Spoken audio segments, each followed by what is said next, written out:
Welcome to the Jefferson Fisher podcast, where I'm on a mission to make your next conversation the one that changes everything. If you feel like this looks a little bit different, because it is a little bit different, my family's up here around Nashville, checking out the area, saying hi to some friends. And while I was up here, I contacted one of my very best friends, said, hey, why don't I just come and talk to you in your own studio? It is the one, the only Dr. John Deloney. What's up, going on, man? Have you ever been on this side of the chair? I've never been on this side of the chair. This is fantastic. Yeah, this is awesome. So we're recording in the Dr. John Deloney show studio, which is way cooler than mine. I got to say, I really, really like it. Your team's incredible. So it's been great to sit here and be with everybody. In case you're not familiar with Dr. John Deloney, not only is he a very good friend, he is somebody with not just one PhD, two PhDs. He is a best-selling author. He is a mental health expert. You're kind of a stretch. I'd say expertise in crisis response. There you go. And all things related to nagading anxiety. How'd I do there? Yeah, man. That's awesome. Yeah. Great. Okay, you rattled that off better than I did. Yeah. Well, man, thank you so much for just sitting down with me for a little bit and having a conversation. So biggest thing that in my podcast and my whole area is communication. Mm-hmm. So one of the things I'm most curious about are what are some of the things that we do in communication that make our anxiety worse or better? Ooh, good question. Probably we don't communicate at all. Yeah. We hold it. And then we imagine a thing happens, I get inside your head and decide why you did what you just did, or why you didn't do what you should have done, what I think you should have done. And I have an imaginary interaction with you, and then I have a physiological response to that fight or that discussion we just had that we didn't have. Right. And so as I've traveled across the country, I hear this the most, that people have that imaginary conversation in the shower. It's the only time there's no phone, there's no nothing, and they're in there and the hot water's shooting down their back, and they think to themselves, man, Jefferson didn't even call. Right. He's like, that dude never calls. And then I'm off to the races. And so I have this imaginary communication that I never have. And then you're just out there having coffee, and I walk out and I am halfway through a fight that we did not even know we were in. Yeah. That you're like, hey man. And I'm like, don't hey man. And it's off to the races. Right. I have those conversations in the car. Mine are in the car. If it's quiet in the car, you kind of just have that argument out in your head and you're like, oh. And all of a sudden you kind of get worked up about how you're going to respond. That's the thing I didn't know, is your body doesn't know the difference. Whether we're having a real fight or an imaginary one, it just starts to respond. And so you get to work and you're fired up, and then maybe your wife will text you and be like, have a great day. And you're like, oh, have a great, right? You're already off to it. Yeah. Yeah. Do you find that when people are having anxiety, like in that moment when they're coming to you and they're like, your book, Building a Non-Anxious Life, you wrote all about this. It's a wonderful book for anybody who has not listened to it. I grabbed it. You need to get it.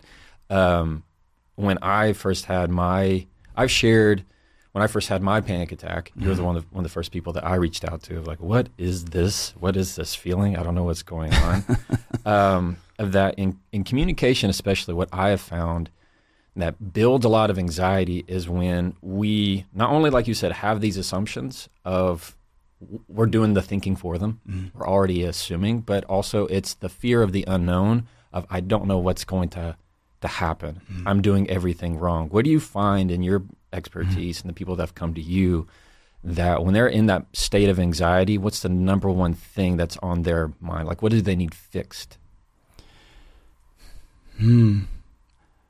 So I think I'll answer it this way. I don't think outside of a bell curve, right? There's way over here and way over here, but I think most people assume that if I'm anxious, there's something wrong with me. And I don't operate that way. I think usually your body's right. To answer that question at the deepest level, whenever we do a marriage retreat, one of the things I always do halfway through the thing is to have everybody look directly at their spouse and say the words. And I say, only say this if you mean it. I will never leave. And beneath like the how to fight and how to repair relationships and sex and money, all those things, I'll never leave. Without fail, it's just a room of sobbing people, because I think beneath that layer is my boss is going to fire me. My son is going to turn his head and walk away. My wife is, if she knew, she's going to leave. And so all this theater and all this buildup is there's going to be a breaking of a relationship that we can't come back from. And so there's something powerful about having a stake in the ground I'm never going to leave. And when you're tethered that way, when your boss is like, I'm never going to fire you. When you're tethered in, now we can actually do that thing, right? Which is have that interaction. Because the stake in the ground, that's where their mind goes in the anxiety. That's where your body is solving for. If you say what you really need, if you say what you want, if you say what you're really frustrated about, they're going to go. Because maybe dad did when you were a kid, or maybe mom did, or maybe mom was there, but she just scrolled the day away. Yeah. And so she was present, but she was gone. And there's this sense of they're going to leave. And I think anxiety at its root is a fear of you're going to be all by yourself. And if they're gone, they're gone. And so we create all this stuff, man. Yeah. All this theater around that. To protect that. To really stop from being alone. Being alone, right. And I find that in conversation, a lot of the times when people, especially in relationships, it could be a surface level little conversation, a little argument, but it's very deeply rooted in a trigger and an insecurity that has to do with abandonment. That's it. That has to do with I'm not enough. It has to do with they're going to leave. In their mind, even though their body's saying the very worst possible outcome, which is being alone. But that's not what their mind is saying in that moment. Their mind is saying, this is all your fault. This is all that's happening to you.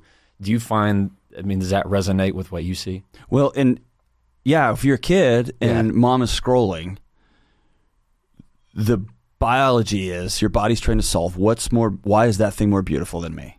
Why does that thing have more value than me? That's great. I remember when Hank, my son, when I moved to Nashville, the one gift I bought myself was a major league ticket to watch the Astros. Lifelong Houston Astros fan, obsessive.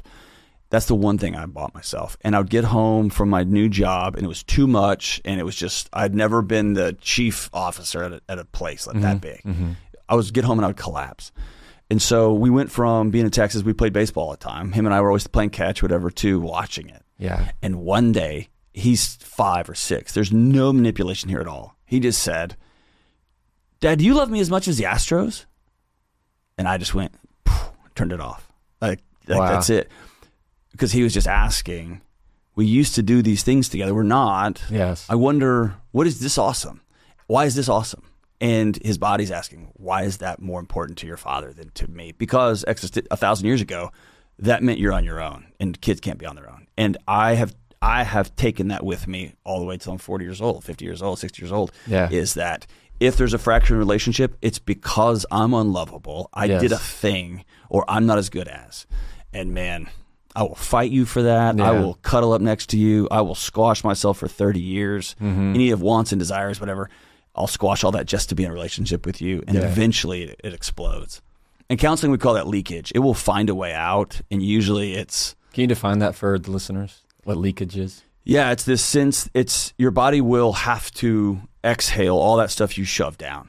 And so if you're scared about finances, it will come out yelling at somebody for leaving the cereal bowl out. Pick up your stuff. It's nothing to do with it. Or it will build and build. I'm going to overgeneralize it here, but it's often the wife of 35 years who worked a full-time job and took care of 100% of the housework. And every time husband came home from 8 hours at the golf course and was like, hey, I'm going to move all of our money out of this 401k into this investment. My buddy's got it.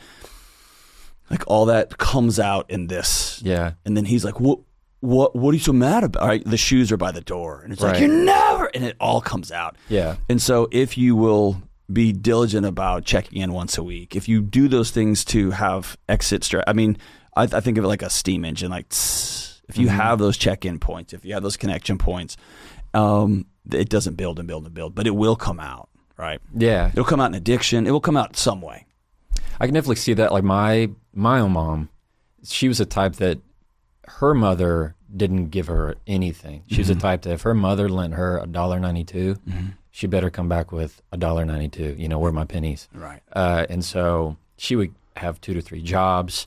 She paid for her own wedding dress. She did everything. And so I can see that now as an adult, like that comes out in so many different ways of managing, always having to be very, I would say she would agree that sometimes it would be overbearing. It was always very tight to keep that. So that resonates with me on this element of leakage, of never feeling like she was getting support. And it comes out in weird ways. In very weird ways, and that I didn't appreciate back then, but now I do. I'm curious I want to talk about parents now, like adults, like our parents, to where, how do you feel that we communicate? Let me rephrase this. How does our relationship with our parents impact how we communicate now, for better or for worse? And let's take it in the worse category. If you don't have a good relationship with your father, for example, there might be somebody listening who didn't have a good relationship or didn't really have a father, or a bad relationship with their mother, really didn't have a mother. How do you find that now when you're talking to them and they come to you and they have those kind of, what would they say, the mom issues or the dad issues, how do you find that resonates in their life? I mean, it ricochets through every square inch of their life. You go looking for a maternal figure or a father figure in all kinds of ways. And really underneath that, you try to find people to plug that gap that you can anchor into. And so now, I say this flippantly, but I say it because I have to, because it's devastating. We've created the loneliest generation in human history. We all connect, like that's a big, like, that's why I call you, or I'll like, hey, let's see each other in person, because otherwise it can get real quick that we just text. That's it, and that's just our life. And so your body will anchor into a political party now. Your body will anchor into a sports team. Your body will anchor into anything, desperately seeking that one call.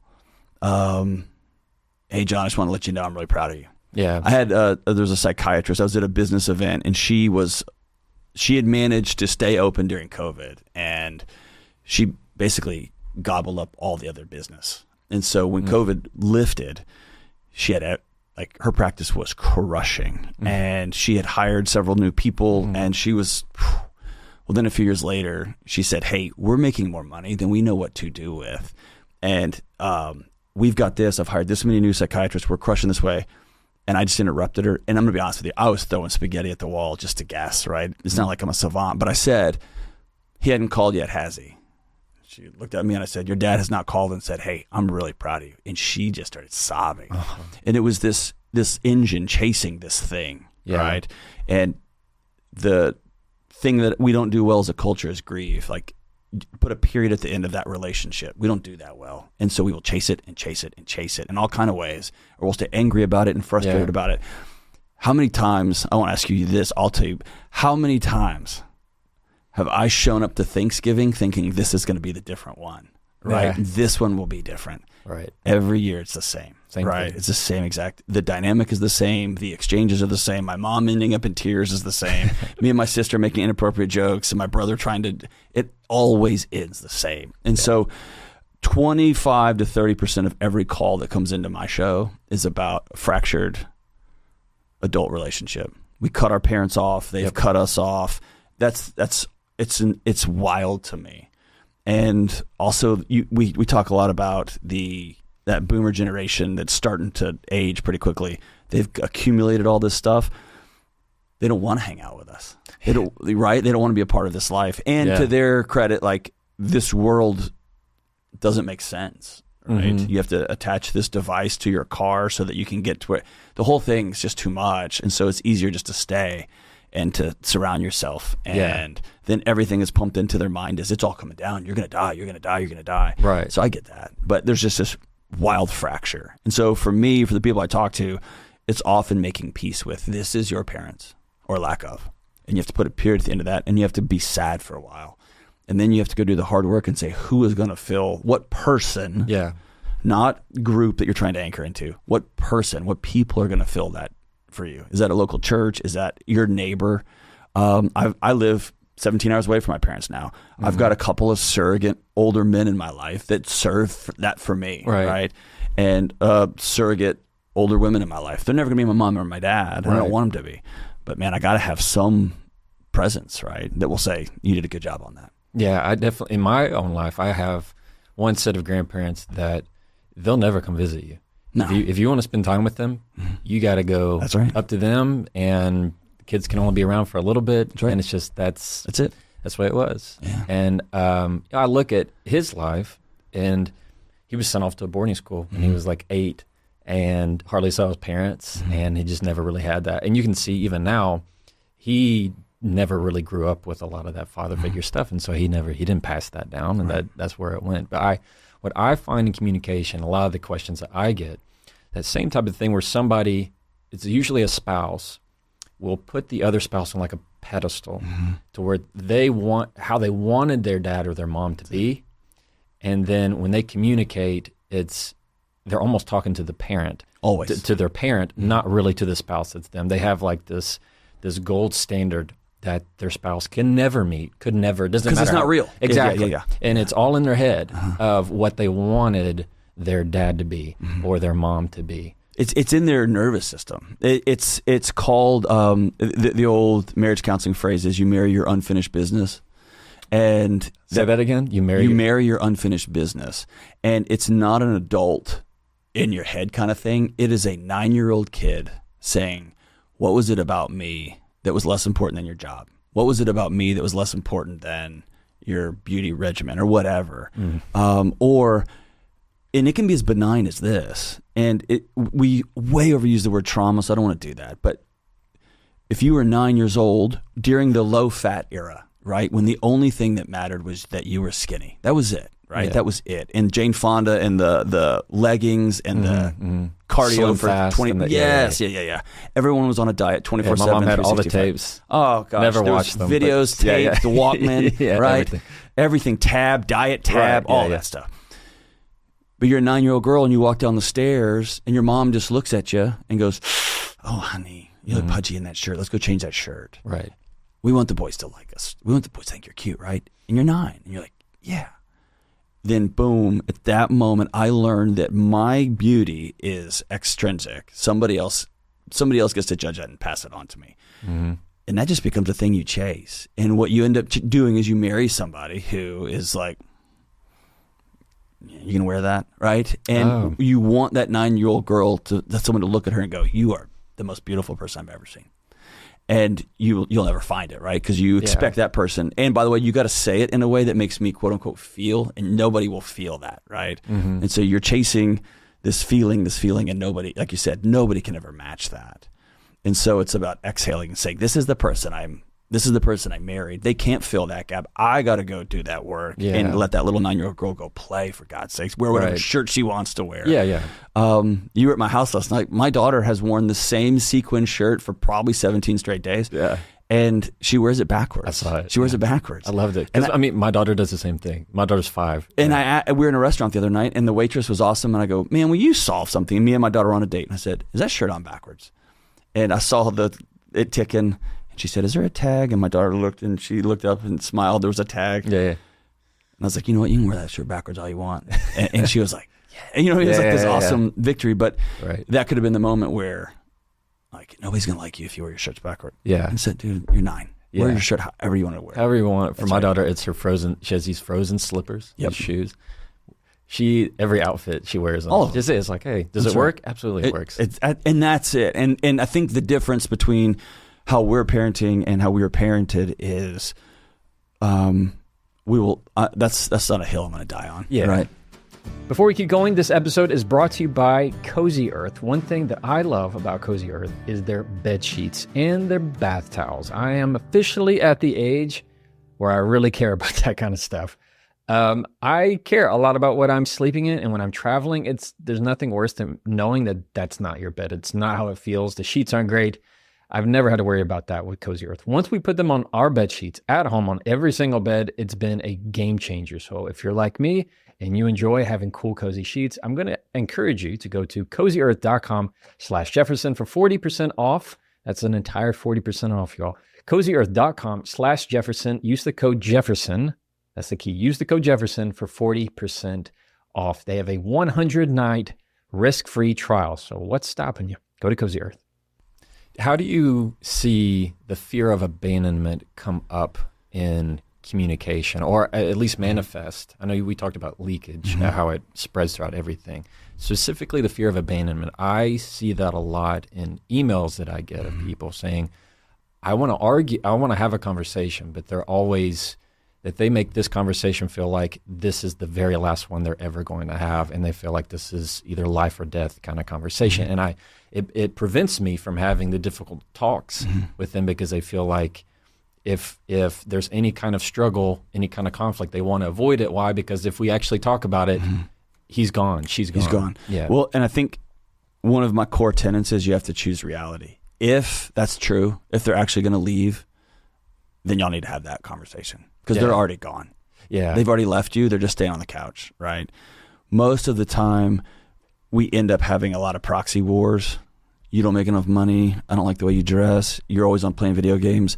Those are all proxy wars, and we fight at that surface level and never get to the actual issue. Define proxy wars. It's a proxy war in a household is, I mean, they happen at the global level too, right? But it's a battle over here. China and the U.S., if they got in a fight, everybody dies. So they're going to fund this little country to fight that little country. They're going to check out each other's technology. They're going to see, what are y'all doing? How do y'all respond to this? Mm-hmm. But we're not going to fight you because that fight is too costly. Little battles. That's little battles all over the place about silly things or dumb things or even big things, right? Mm-hmm. But most of the time, those things are fought over here. There's a little tiny, there's peace. Okay.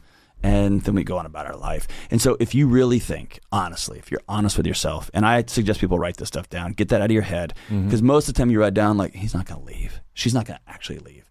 If she will, then she's already gone, and y'all need to have that conversation. You don't want to, but y'all need to have that conversation. And there's a real cost economically.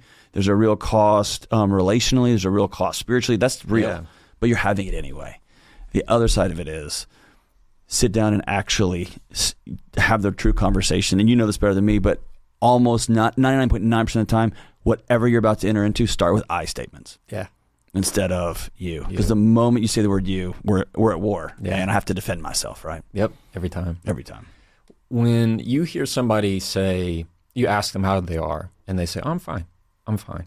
Now, with your 2 PhDs, how do you see that situation when they say I'm fine? But they're anything but fine. I have well, it depends on if I'm in a close relationship with somebody. Let's say it is. Let's say you're in a... If I saw you and we were hanging out, I was like, you doing good? And you're like, I'm fine. Yeah. I would know. No, you're not. And so I would have a good enough relationship with you and I would say, dude, you're not. We don't have to talk about it, but you're not. Yeah. And if you want to talk about it, we can. Well, that's an important point, though, of not forcing the conversation. No. But just knowing... I need you to know I see, and the door's open. I'm not going to drag you through that door. Yeah. And I think especially in romantic relationships, one partner tries to just drag the other person through that door. We're talking right now. You never want to... It's the worst. You're right. So I'm not going to do that, but I need you to know I see that. Okay. If I don't know you, I almost never ask the question, how are you? Because that's such you don't want to know, right? That my mom's got cancer. You don't want to know that I might lose my job. Right. Yeah. So I try not to put somebody in that position. The same as my dad was a homicide detective, right? Mm-hmm. So when I'd get in trouble as a kid, come home late, it was like, so tell me about last night, right? Like it was, we were sitting in an interrogation room, right? And it was on, right? And now it's me versus my dad. If I can beat my dad, I'm pretty good, right? Right. I don't do that to people. Like if I have an employee and I know they stole something, I'll say, hey, there's $500 missing and you're the last person that had that. We can't steal at this company. And I'm not going to be like, so did you take I'm not going to do that. And so same with those kind of questions, like, how are you? How are things going? When I ask you, how are you doing? It puts me in a lifeguard stand above you. And I try to still breathing. It adds a power hierarchy. Mm-hmm. Like, how are you? You know what I mean? If you don't know the person, if I don't know you, like, how are you? Yeah. And so I like to, and I don't know somebody, and this sounds strange, I like to get underneath that power hierarchy, give you lift you up. Mm-hmm. Dude, tell me about your day, man. Yeah. Like, you look fantastic. I want to elevate you the best I can and let you know I'm with you. I'm not trying to, well, how are you? Well, how are you? Right? Right. I think that's right. What we've talked about too is you try to use phrases that instead of our evaluation, like how are you? It's a very Jefferson way to say it. Using more action. Yeah. What's going on? What's happening this weekend? What are you excited about? Things that you don't have to get on the subsurface of tell me all your wants and fears and dreams. That's it. Let's just talk about because that one person, there's always that one annoying person that's like, do you really want to know? I've got raging hemorrhoids, right? And you're like, no, you don't want to know. You do, Like I'm like, I don't want to put you in that position if I don't know you. Yeah, I know. I think that's right. With your experience in crisis response, I want to go there for a little bit. What have you seen shake out, or for our listeners, if there's something that they could take away of when you've gone into these crisis situations, communication-wise, what is kind of your first priority when you're dealing with crisis management, when you're dealing with this is a bad situation? How do you start to break this apart? How do you start to break it down? What are you really looking for? For me, the most important line I was ever given by the guy who trained me, Dr. Young trained me, calm is contagious. If I'm showing up to a scene or to a situation and I go running and I'm like, what's going on? I've just brought my crazy to this madness, right? Yes. And so one of the rules was, if at all possible, walk to the scene, and bring a calm presence. And it just has a contagion effect to everybody exhales. And then maybe the one person isn't exhaling, and that's the person you want to go sit with. I want to make sure that my audience understands the significance of the things that you're walking into. So can you define for them, when I say your crisis management, your trauma, that kind of crisis? I walked into an active shooter situation at a college, at your school, that we were both at. Right. I've walked into rooms where somebody has a child who's passed away in the next room, right? It's bad. Right. I've walked into a room where there is blood and guts, and it's been wild stuff. Right. And there may be police officers in there who aren't breathing, or EMS folks who are like got their hands on their knees, right? So it's not just the victims, and it's not just it's a mess, right? And if I walk in and I don't bring the temperature of that room down as much as possible, I just bring more. Everybody just tenses up. So you get brought in to solve the what? To help just lower the elevation. When you say I go in as I'm part of the crisis management, is the goal to get everybody to kind of lower down, or are you solving for a particular equation? It's my job usually and when I was doing that with the police department was it was my job to make sure a parent did not go into that room where their kid was. Yeah, okay. It was my job to make sure, because here's what happens. You have a 6-year-old who passed away, or a 19-year-old that just died by suicide in that room, and you're going to go in there and hug your kid. Right. And you can't. It's against the law. You can't touch a body.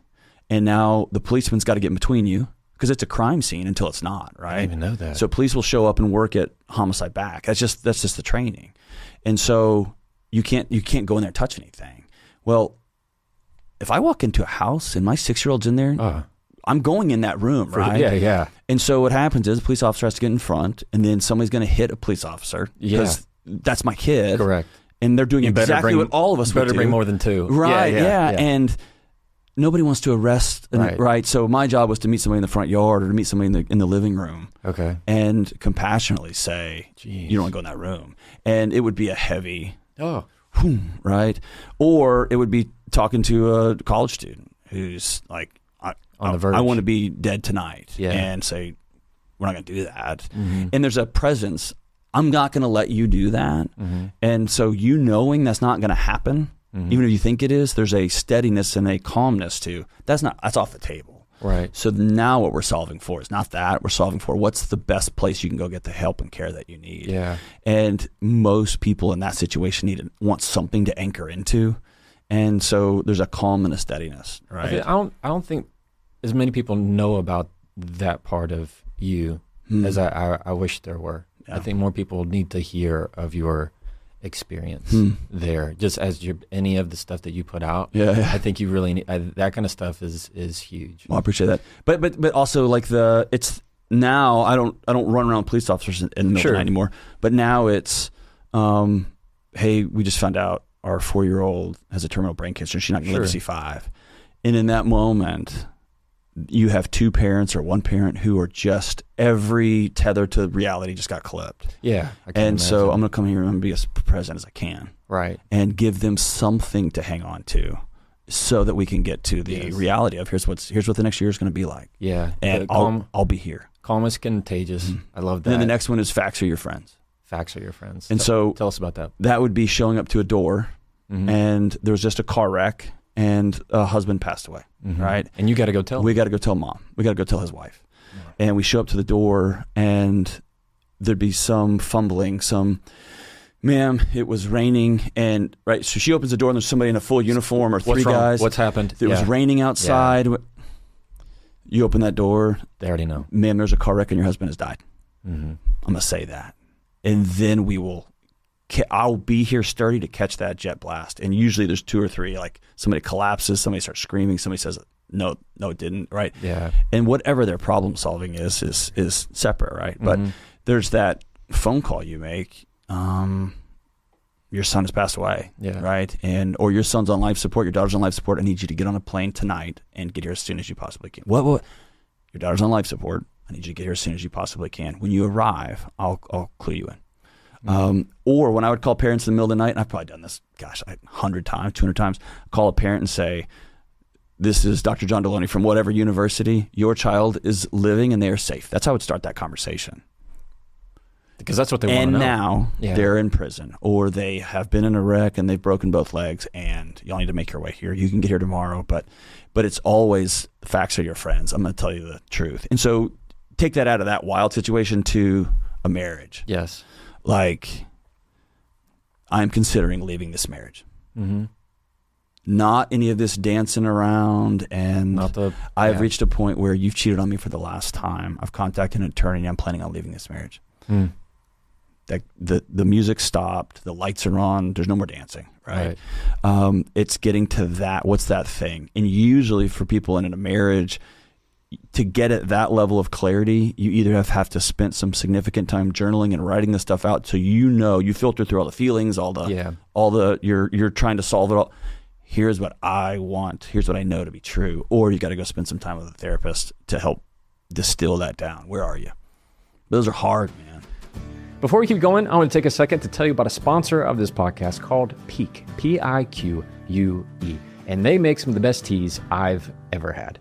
I'm now a tea guy in this part of my life. Sparkling water and carbonation just does not go well with me. And so I like flavor in my water. And here comes Pique. The reason I like it so much is because their flavors, the way they do it, it's not like I have to have a tea bag and it's hot. I can just rip them off. They're tea crystals and you can pour it into your water, whether it's hot or cold. And so it's really easy for me when I'm on the go. And each one of their flavors has some kind of additional health benefit, whether it's for your digestive or it's for your gut, whether it's for calm, maybe it's for energy, or maybe even your face. It has all these additional health benefits and prebiotics. There's all kinds of antioxidants. And so it's not only that it tastes good, I know it's also good for me. And right now, Pique is giving my listeners 20% off for life, plus this free electric frother, that's really cool, and a glass beaker when you grab their tea bundle. It's backed by a 90-day guarantee, which is pretty cool. So go to piquelife.com. Remember, that's P-I-Q-U-E life.com/Jefferson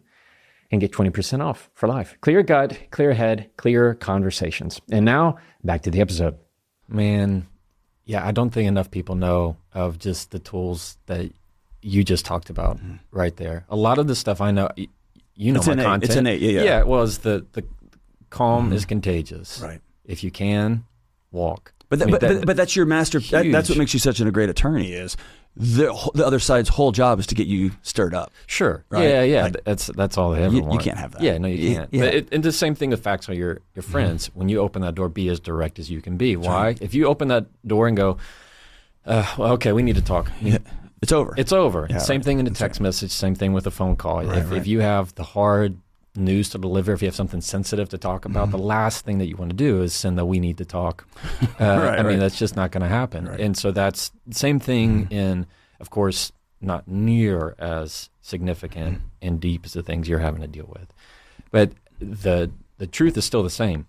When you can get very direct, it's also very kind. It would be unkind Clear of you. as kind. That's right. That's right. It would be unkind of you to open that door and the mother see you with the 2 police officers, and you're just like, "Hey, you doing good? It's right. How's everything? How's the day going? This weather's crazy, isn't it? Yeah, they didn't say it was going to rain." And that's if you're a boss, and you call somebody at Friday afternoon at 4:00, and you're like, "Hey, man, so dude, I like those shoes." And dude, the person you just brought in, their heartbeat is at 175. Like, they're not listening to a word you're saying. Yep. They want to know, am I fired? Am I fired? Am I fired? Am I fired?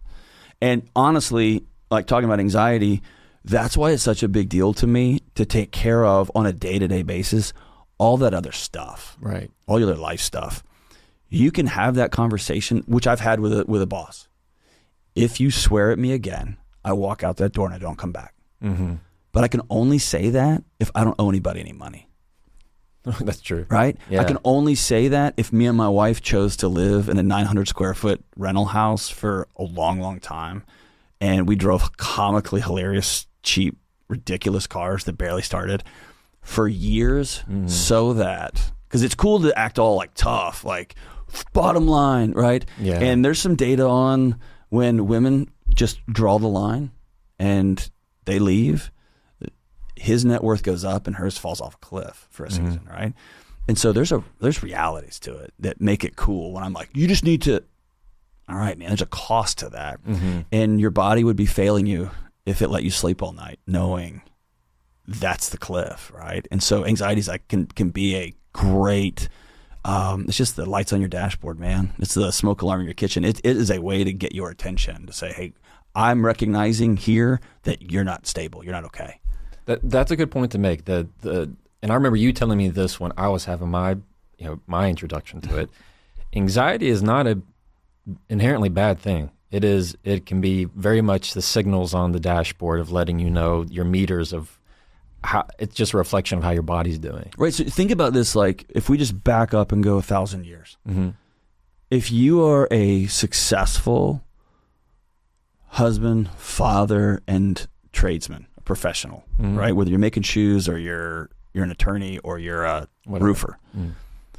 And suddenly 2 million people are bombing you with all sorts of, your body would be failing you if it let you sleep all night, because that's not normal, right? And I think the current ecosystem is, let's shut down that body as soon as possible so we can get on to whatever we want to do. And you can do that for a season, but eventually your body will say, okay, you're not getting that message, I quit. Right, I'm out. And I think for me, I want people to go as far upriver as you can.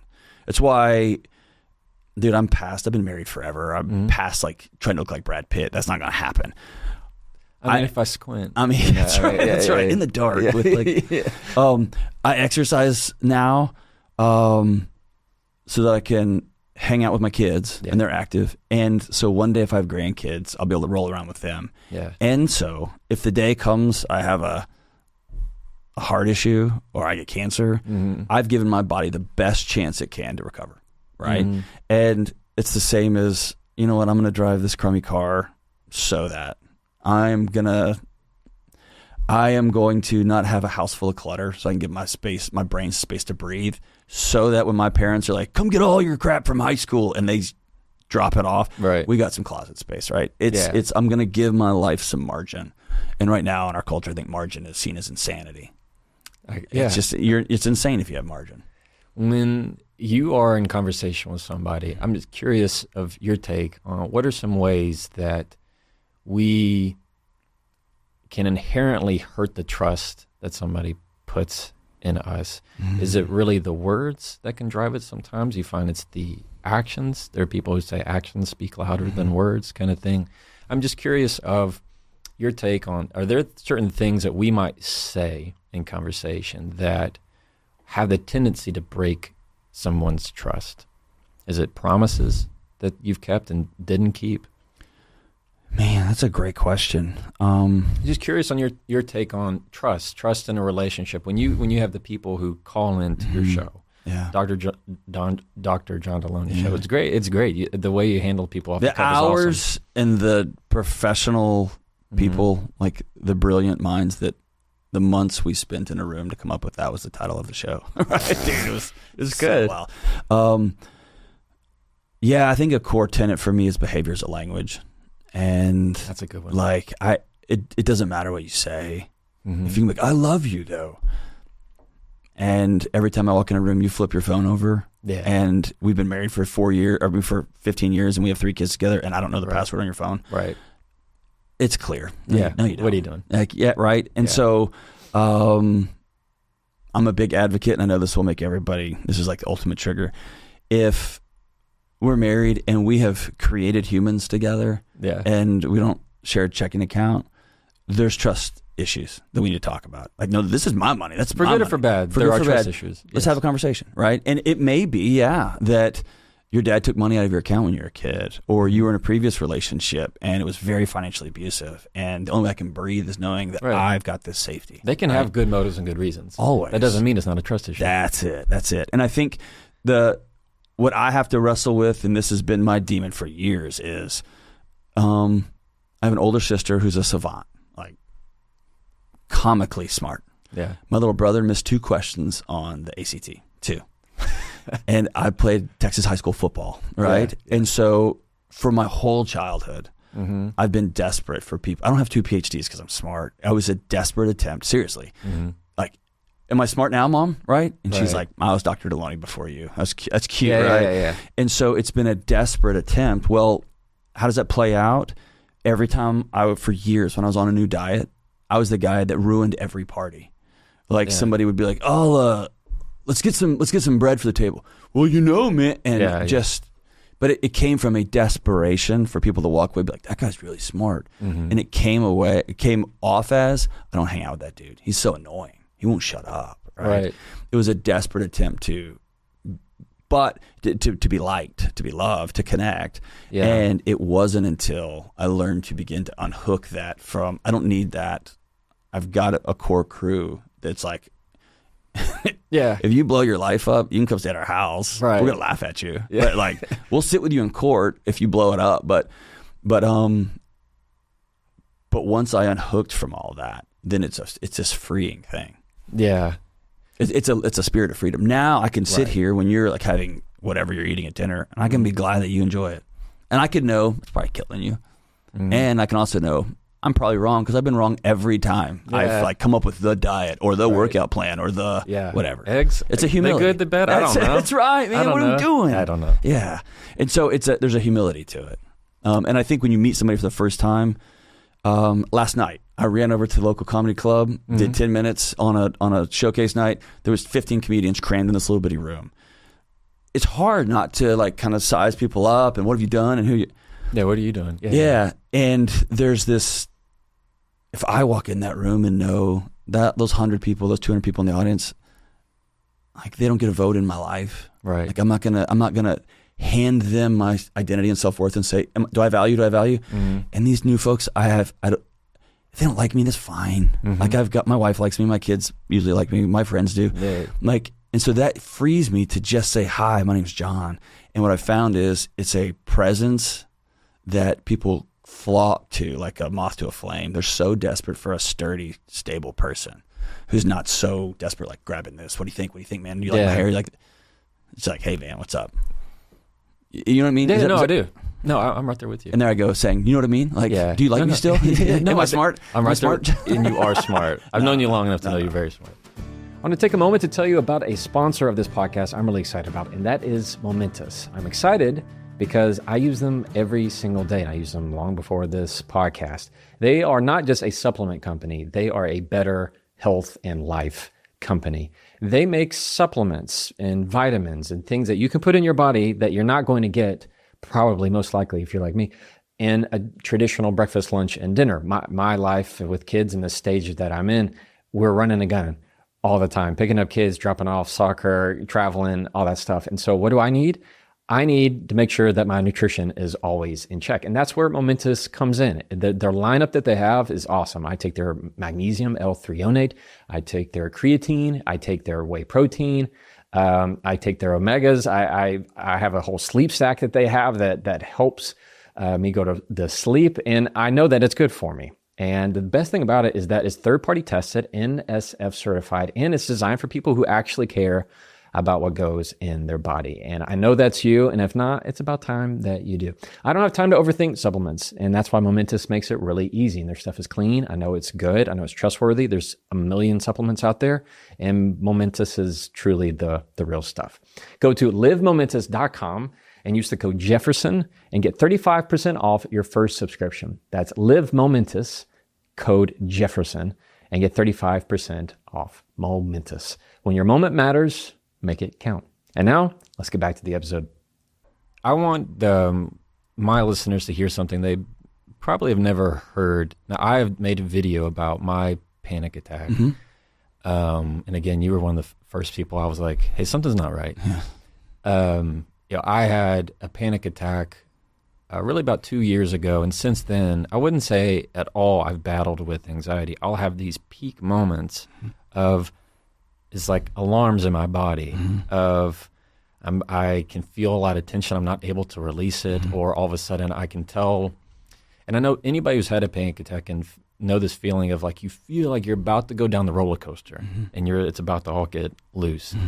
I'm curious, just between me, no cameras, just between me and you. So I had my panic attack on when I was really starting to get a lot of followers on social media. I make these in my car. I'm from a small town. I'm not used to all this. And so I'm very curious. This is selfish for me, John, of how do you, when you hear that kind of thing, you've written a book, Building the Non-Anxious Life.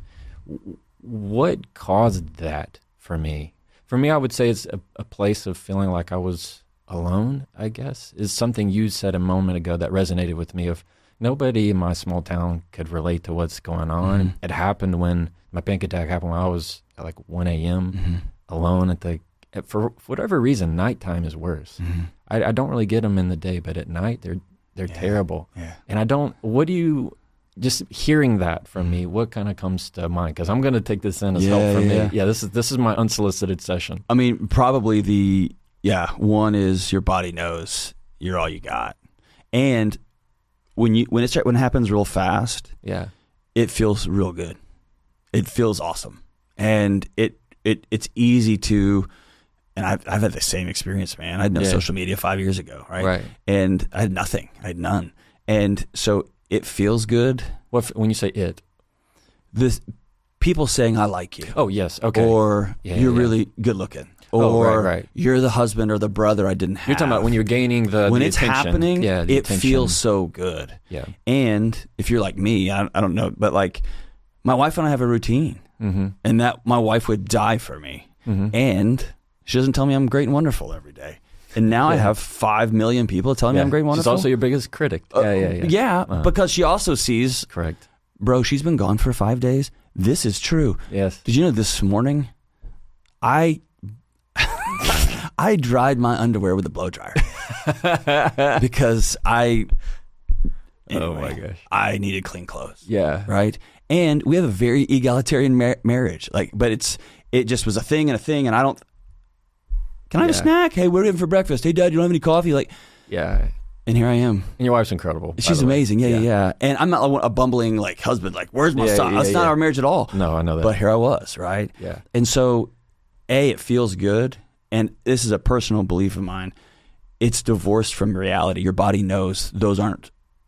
There's a thing we have right now. Yes. Right? You can feel me in this room. Right. On electronically, it's divorced from reality.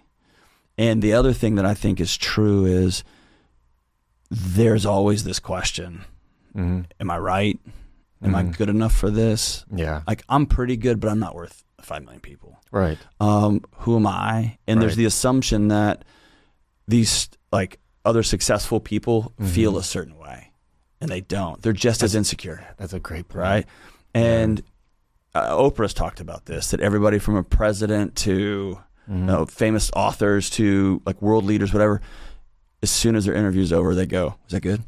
Is that good?" Yeah. Last night, there was comedians that are great comedians that walked back and were they're just looking was that good? You know what I mean? Oh, yeah. To a room full of, you know what I mean? Yeah. It's this innate sense of, am I enough? Yeah. And when you're getting that, especially electronically, but you get that anywhere. I grew up with not very much money. Money was a huge thing in our house. And the first time I crossed a financial threshold, I didn't realize this, but growing up, my family culture was those people have that. And now suddenly, am I one of those people? I'm not one of those people. Oh, you know what I mean?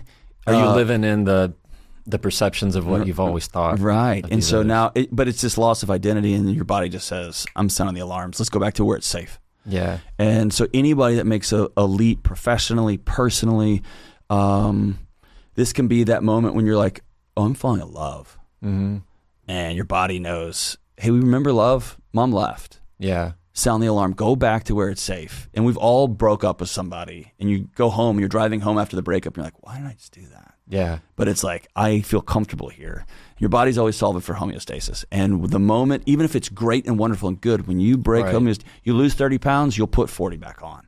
Your body is comfortable where it's comfortable at. And so, man, it's just knowing this is part of the ride. This is the ride I'm on. Mm-hmm. And the moment I stop trying to go to war with my body, the moment some of those panic attacks start to... Yeah. You gave me the recommendation, The Body Keeps a Score. Yeah, it's a great book. That was the recommendation that you're like, you need to go. And I also have given that recommendation a lot, and then I reread it recently, and it's like, this is a really dense science book. It's not super helpful. Yeah. I mean, let me be honest. Yeah. I got through the first few chapters, and I went and looked at the summary. Well, that's right. I need to quit doing that. Like, that's what it did. It was good, though. Read these 7 articles. That's so nerdy. But I think there's it's not going to work with my own body, and then I've got to go back and ask, am I using this as a proxy for... How's my marriage? Yeah. How's my relationship with my friends? Do I have any friends? Right. Have I tied all of my self-worth to my net worth? That's another, bro, in our culture, we answer that question. What are you worth? We answer that with a number. That's insane, right? It's pretty wild. It's insane. It's not, I don't think that's why we were put on this earth. No. Yeah. Like the answer to the question, what are you worth, is who do you love and who loves you? Not, how many vacations did you not take, right? Right. So how are you serving? That's a much better measure. Right. Who are you helping? Yeah. And so the question, if anyone's feeling anxious, if anyone's feeling starting on that, man, and panic attack is scary because it feels like you're being betrayed by your own body. I went to the ER that night. That's it. I mean, I thought I was dying because I was like, when they asked her, like, do you have stress or anxiety? And I was like, no. I don't have anxiety. That's for the weirdos. I just have 3 million people checking on me every day of my life. Right, yeah. And commenting on my car, my hair, my clothes, everything. You don't look happy today. And you're like, right. Right? Yeah. All of it. All at the same, all in 1 minute. Right? And this little phone of it's just a pixel on a screen of, so I've always had a healthy relationship with it. I've always, I don't feel like I've ever taken what they say is my worth. Sure. But in terms of, I think the amount of eyeballs at once, when you never expected this, you never wanted this, I think that made me feel my body was like, nah, something's not right with how you're processing this. Well, and you had people, and we won't put them on the show, but you had very famous people reaching out. Yes. And suddenly I've had this feeling like I don't belong at that table. Oh yeah. Like I don't need to be in this, struggle. I don't need to be in this room. Mm-hmm. I remember I walked into a speaking event and they had speaker gifts for everybody lined out, and there were these really insanely nice leather bags. They were awesome, but they had the names on them.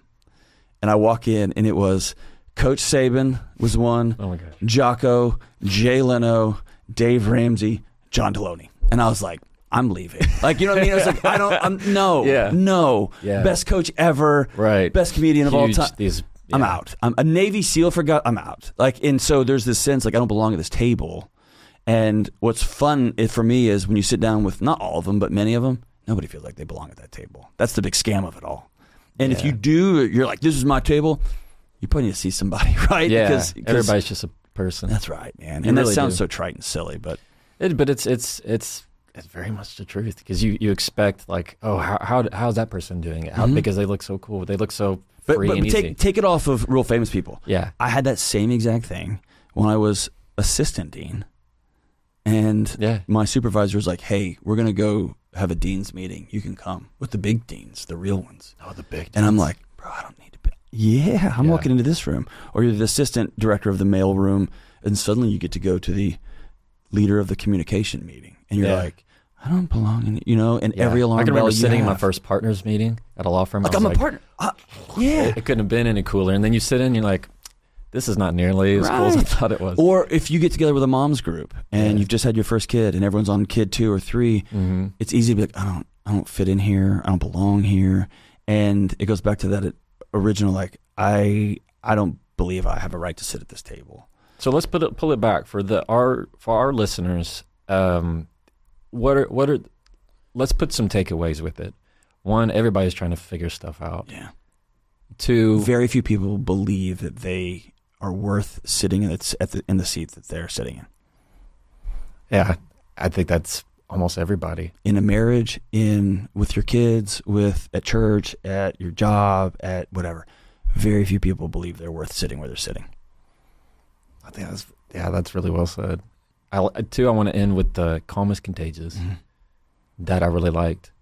3 is, it was this great line that you said is kind of a principle of therapy of you marry your unfinished business. Yeah. Or really, you even get into relationships with your Yeah. unfinished business. Almost always. You take jobs that solve your unfinished business. I always want people to go back to and just sit with, like, and this is an exercise I have people do all the time. Yeah. Just close your eyes and sit in a chair and give yourself 30 minutes. And if you can't find 30 minutes, that in and of itself is an issue, but find 30 minutes and close your eyes and imagine your 9-year-old self or your 16-year-old self right in front of you. Yeah. What would you tell her? Without, can you, I don't know if anybody could do that without crying. I probably. often will tell people, write that kid a letter. Yeah. And your 16, 17, 18-year-old self who is drinking, give that kid a high five and a hug, because that kid was doing whatever he could to survive. If the 16, 17, 18-year-old you that slept around too much, that like you're ashamed, dude, give her a hug, because she was trying to find somebody that said, I see you, even if it was for 3 minutes. You know what I mean? Like, I see you. And it's being compassionate with the decisions you made when you were a kid and treating yourself, that former self, with respect and dignity. And then the hard work is, all right, now I got to go do the next right thing, which is I got to find some people. I got to go get counseling if I need it. Dude, I see a therapist, and I do this for a living. I see somebody. And just the last session I was in, I was like, dude, how did I miss that one for my whole life, right? Yeah. And so you're always uncovering things. And then there's those daily principles of, I got to be a good steward of my body. I got to be a good steward of my wife. I got to be a good steward of my kids, of my job. And it just unhooks all this extrinsic stuff. So good.